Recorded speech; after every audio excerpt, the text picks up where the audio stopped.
All right, hey class, this is Mr. Heinrich, and we're dealing with another AP Classroom FRQ for AP Physics 1. This is Unit 5. We're dealing with momentum now. FRQ 1. And if we look at our system here, what are we dealing with? We're dealing with this block that's being released from a height, and it's coming down, it's going to hit block Y. So right now I want you to think about, because A1 is going to ask us what kind of basic laws and physics principles should we use in this FRQ to determine experimentally this height hx compared to the speed that this has when it hits this. Okay, back to the question I was setting up. What kind of physics are we talking about when we have a block that's coming down from a height to some lower height? We're talking about either kinematics, right?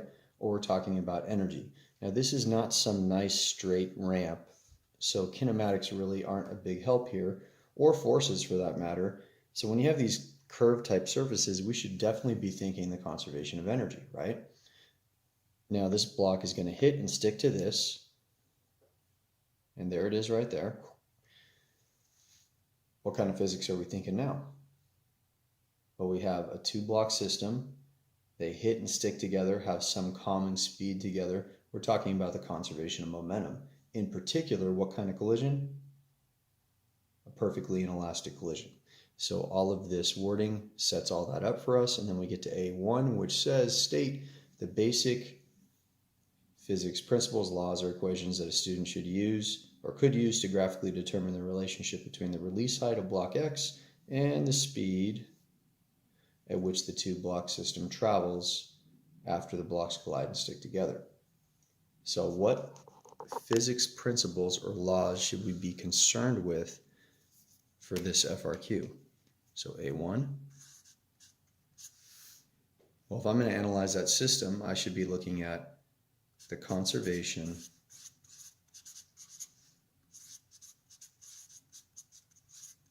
of energy and the conservation of momentum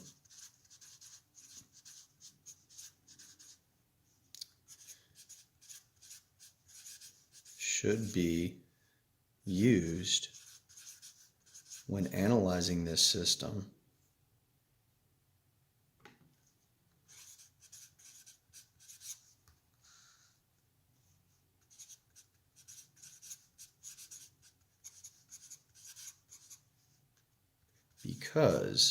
because why?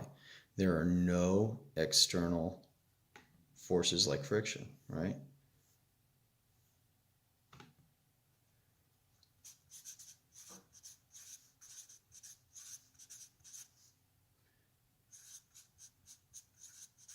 And to satisfy both conservation ideas, I'm going to say no external non-conservative forces acting. We do have the force of gravity acting, right? The force of gravity is what pulls that block X down the hill or down the ramp. And then we also have internal forces that are happening when the two blocks hit each other, but there's no external forces and there's no non-conservative forces because gravity is a conservative force. So this is just a very complete answer. And we're going to look on to A2 next. All right, here we go, A2. What do they want? What do they want? What do they want? Derive an equation. Let me show you. Derive an equation that relates the initial release height hx of block X and the speed vs of the two-block system after the collision in terms of, and I'm going to write down what I need to make my answer in terms of. It needs to be in terms of mx, my, fundamental constants, g, and it looks like they want a relationship between hx and vs being the speed when they are together. Okay, so show you what I'm writing. My answer for this equation has to be in terms of these things, right? And then it also has to include these ideas right here. I'm looking for a relationship between these two. All right, going to the next paper.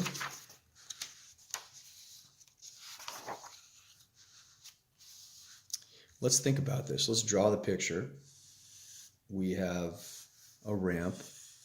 I'm going to draw another picture right next to it for the after situation. So we have block X, that's right here, and this is mass X, but I'm just going to put X, and I have some block Y.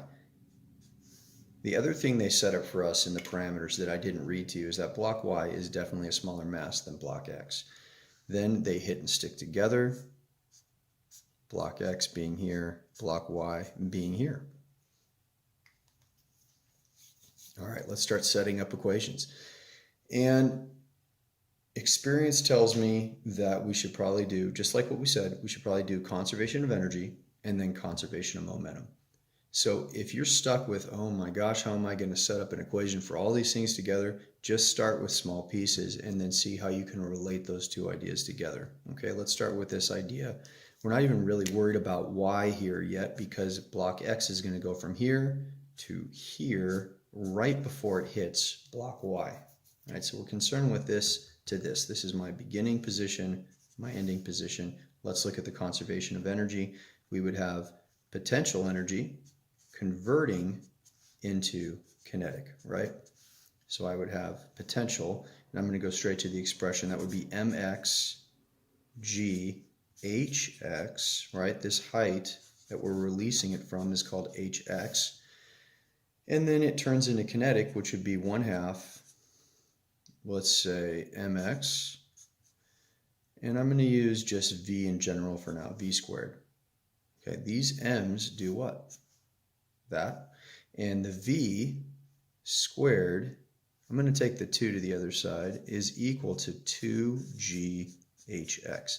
Let's leave that alone for now and just put it right there. Now let's get over to picture 2. This is after they collide, stick together. And remember this combo speed right here.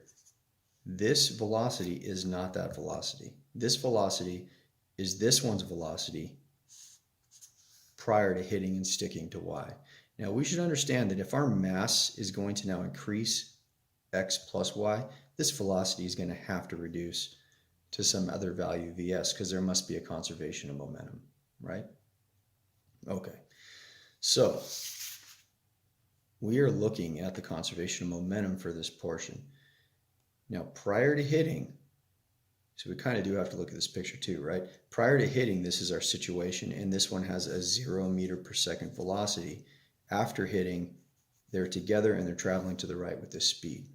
So prior to hitting, let's write mx v. I just called it v in general, remember? V plus, I'm going to be thorough here, so I'm going to write my times its velocity, which is what? 0 meters per second, equals the sum of their two masses, mx plus my, times some common velocity we are calling Vs. So there's our setup. This obviously crosses out, goes to 0. Anything times 0 is 0. Mx V is equal to mx plus my times Vs. Now this is what I told you guys to do. I said let's just set up equations and then see how we can relate them together. Now do you see how they relate together here? How can we make a substitution so that we are relating this idea of Vs in this idea of Hx? Because if you remember, that's exactly what we're trying to do here, right? We're trying to relate these two with those givens.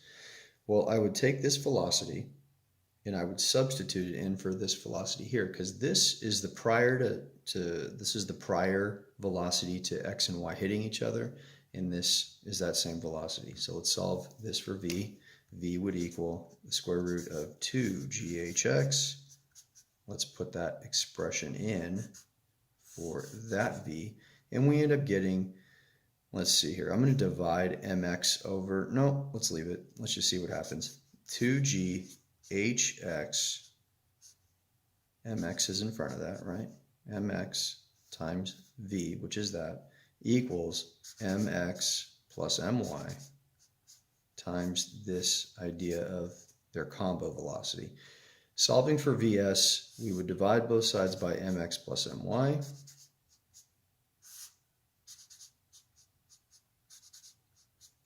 And we arrive at our answer right there. Okay, that was part B. Nope, that was part A2. So many parts, right? Let's get over to part B. And they kicked me out of AP Classroom, so give me a quick moment to get back to where we need to be.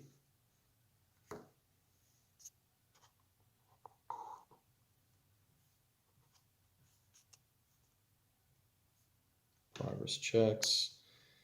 Going back to Unit 5.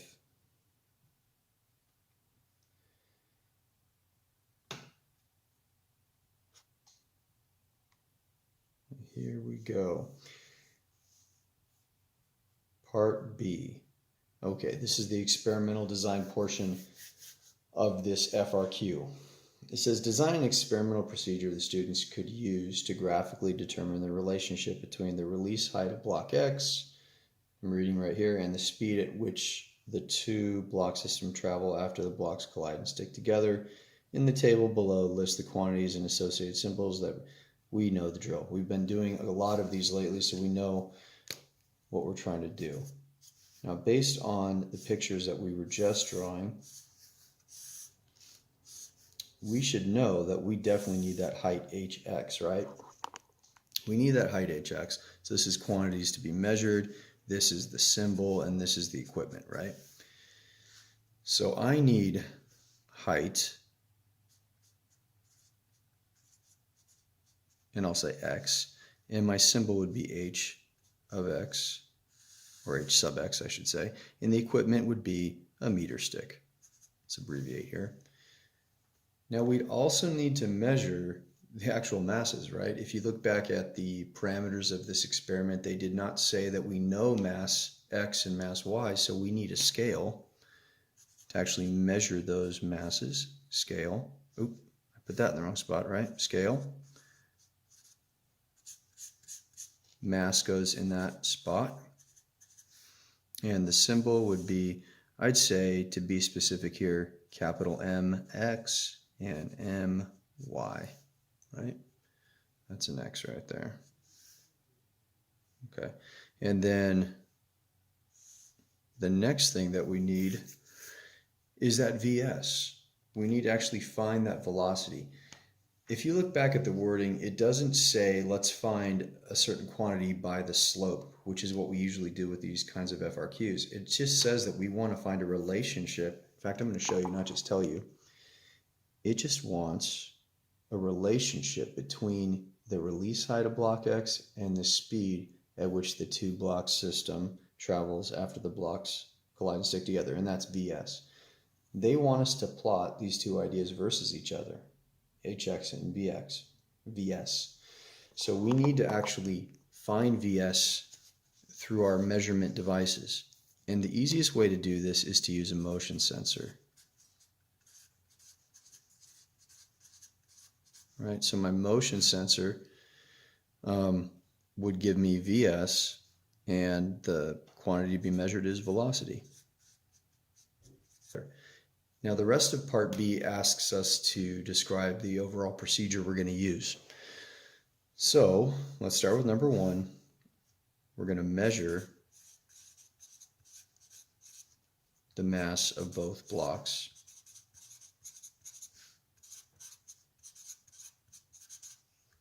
With a scale, right? With scale, let's shorthand this a little bit. Number 2, the next thing to do, we need to set up our motion sensor, right? Set up motion sensor.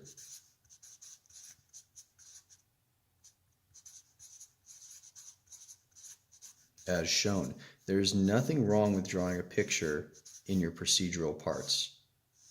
It's faster sometimes than writing out these long-winded explanations, right? There's our motion sensor.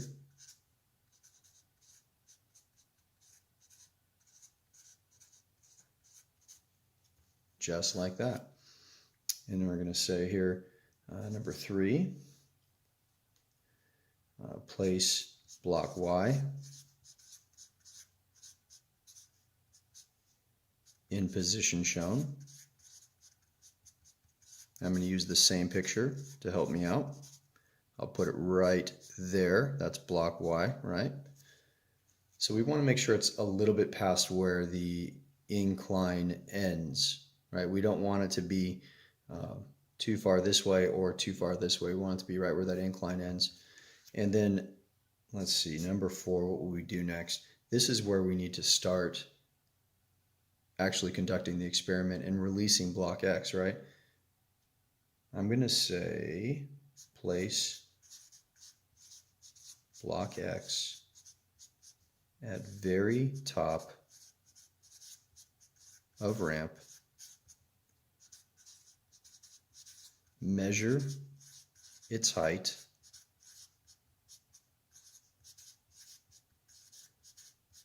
HX, with meter stick.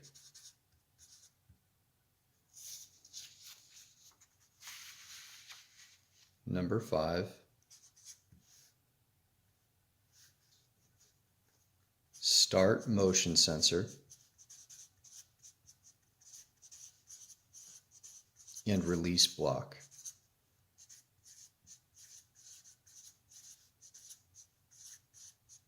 X. Once it hits and sticks,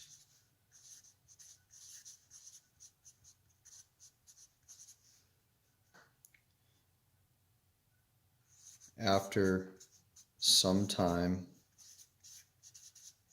stop motion sensor.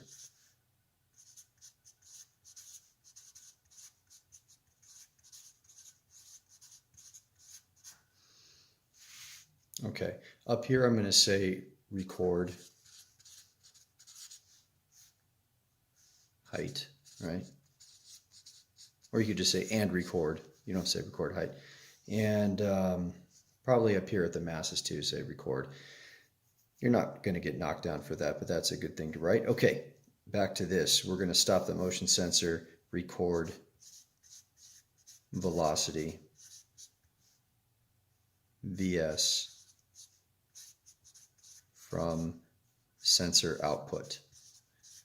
And this output could be a computer screen. It might be a handheld unit like one of those Pasco handheld units, or what's the other one? Vernier handheld outputs from sensor output. That's good. Now, we want to make sure we're reducing our error. So what are we going to do next? We'd repeat this step multiple times. Let's say several times.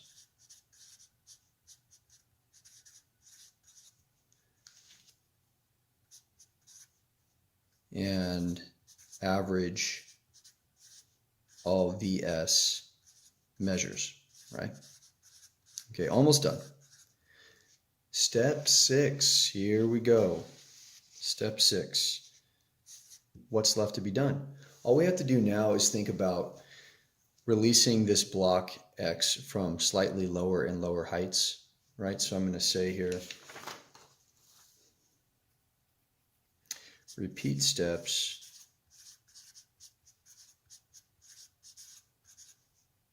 let's say 2 through 5 for multiple heights. I'll say multiple lower heights because we started at the very top of the ramp, right? And I think that covers the whole thing right there. Let's see. Yeah, that's good. That would do it. All right, so that's part B done. Let's look at the next part. Okay, we're looking at part C now. And we have blocks W and blocks Z that are going to collide this time. So these fictitious students are creating this experiment, and the only difference between this one and ours is that these two blocks have the same exact mass. So they theorize that this will be an elastic collision. I want to remind you that an elastic collision is one in which no kinetic energy is lost. So block W would come down the ramp and it would obtain some velocity. And if this was an elastic collision, it would hit block Z and stop and transfer all of its momentum to block Z such that its MV coming in would be equal to this MV going out. Now that vector right there is a velocity vector. So the velocity it would have coming in would be equal to the velocity going out because they have the same mass, right? This is what they predict, but then they run the experiment and they come up with these results instead, right here, all of this stuff. So these are the predicted speeds of block Z after the collision, if in fact it was elastic. However, they see no, the speeds are actually less than predicted. And these would be the actual velocities that block W has after the collision. 2 of which are positive, 1 of which is negative, and 1 of which is 0. And so that's the setup. And they say in part C, why does the predicted speed of block Z after the collision not agree with the actual speed of block Z after the collision? Well, it's because this is not an elastic collision. This is what we call an inelastic collision. Now, it's not perfectly inelastic. Perfectly inelastic is when they stick together, like our experiment in part B. So here, this is like someplace in between elastic collisions where kinetic energy is conserved and perfectly inelastic where the two things stick together. So I'm going to start off right away by saying what kind of collision this is. I'm going to say part C,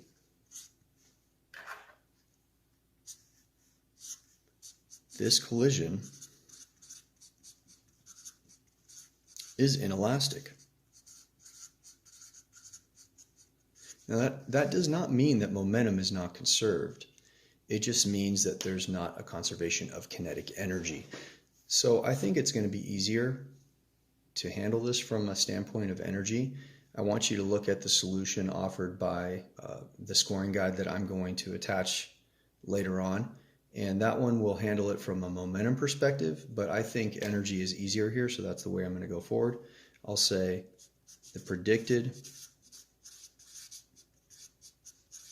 speed of block Z is different than the actual speed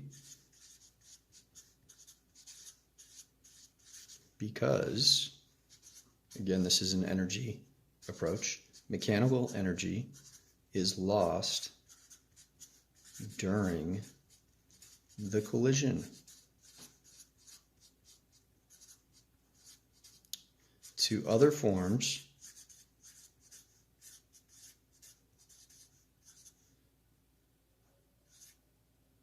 such as thermal energy. Now, thermal energy, you would learn in AP Physics 2, is actually the kinetic energy of all the molecules in the two objects, right? So as this collision takes place, the two objects collide, obviously, and their molecules are also colliding. And this excites the molecules, and the molecules start to speed up. They have a higher kinetic energy, and that's really what temperature is. It's a function of that molecular kinetic energy. And we call that speed up of all the molecules thermal energy. So it's, I mean, if you go to the microscopic level, it's actually a mechanical energy, but if we're looking at a macroscopic view, and we are, this type of energy is not mechanical. So this mechanical energy is lost to other forms of energy, such as thermal energy, period. Now, there are other energy forms that go out from this collision. You have sound energy, which is a type of wave energy, right? You have vibrational energy into the surface. That's also going to be a type of wave energy. You also actually have light energy. There's a spectrum of light that comes off of this collision that you don't see. It's out of the visible spectrum. But the majority is in this form called thermal energy. I'm going to go on to say this loss of ME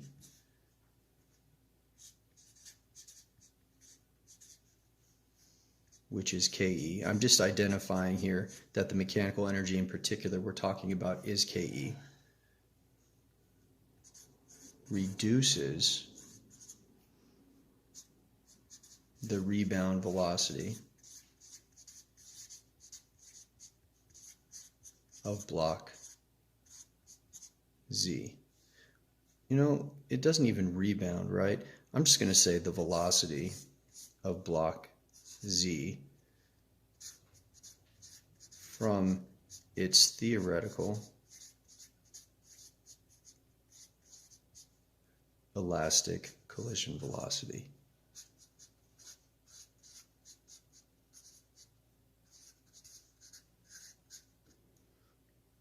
There you go. That's it. Remember to subscribe if this video has been helpful to you, and more to come. We're going to go all the way through Unit 7 because that's what the AP test is holding you accountable for this year. Have a great day.